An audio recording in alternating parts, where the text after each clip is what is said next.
So I'll quickly plug in some values for Nunawading.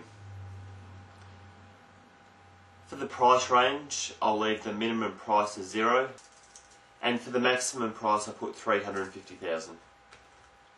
I'm happy to leave the other options as default, and like I said, I've just changed the properties per page to come up as 30.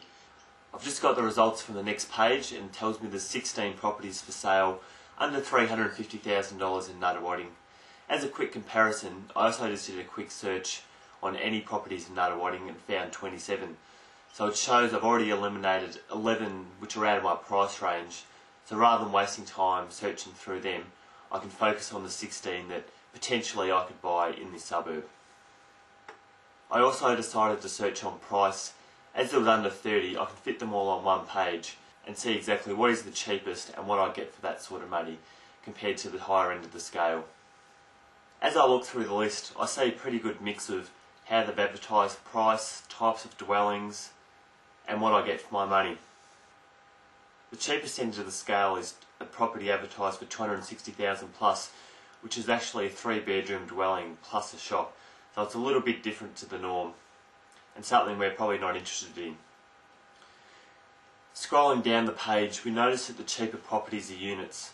So for example, unit 2 of 6, 18A. So straight away we know we're getting less land and hence the cheaper price. There's one here for $320,000 plus that hasn't even been built yet. And the catch is that you save on stamp duty. I'll dig a little deeper now and go into one of the properties that I think that would be attractive to a first home buyer.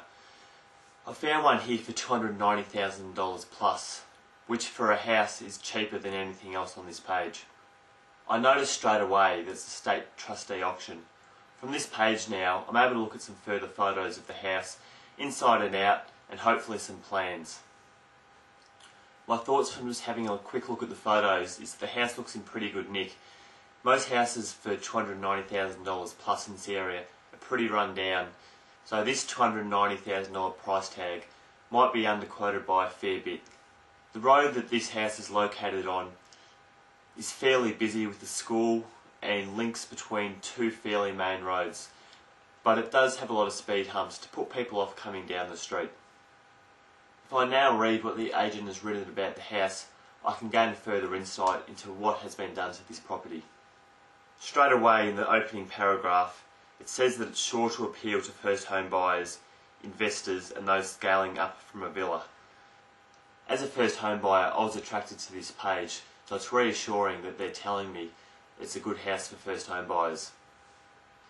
It mentions that the house has been re-stumped, which is great because that can be an extremely costly exercise. But it also mentions that what is left is for you to finish off. So obviously they've identified that there is extra work to be done on this house. But they're not telling us yet what it is because they want us to come to them with inquiries and show interest in the house. A great new feature of this website is a map down the bottom. From here I can see how big the block is in comparison to ones around it, how close it is to freeways, main roads, and I can even click on the satellite button to see what the house looks like from a shot above.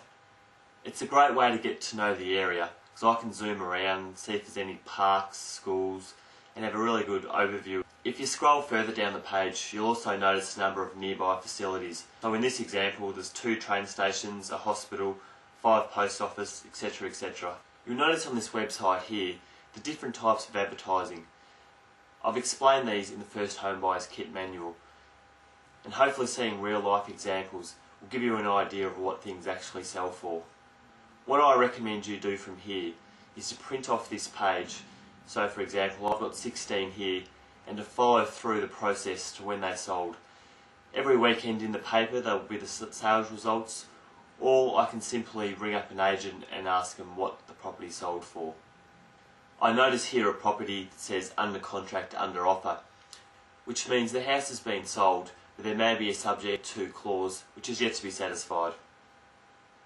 Another advantage of the map is you can eliminate properties that you may not like, which may look good just from the photos, but until you dig a bit deeper you wouldn't know. So for example, this one here has a train line literally backing onto the property. To a lot of people that's not very attractive, considering once peak hour hits there'll be trains going past here every 5 minutes. If you happen to be a person working the hours when all the trains go past your home, it's probably not going to bother you anyway. On the top right of the individual property pages, you'll notice a few options. Contact the agent. So if you've given them a call and you couldn't get onto them, you can send them an email from here and they'll get back to you. Printable brochure. It's a good little feature to print off what you're looking at so you can keep a record, even just to have a little folder where you can write comments on what it's sold for, questions you ask the agent, and you can build your knowledge and reflect on it later on.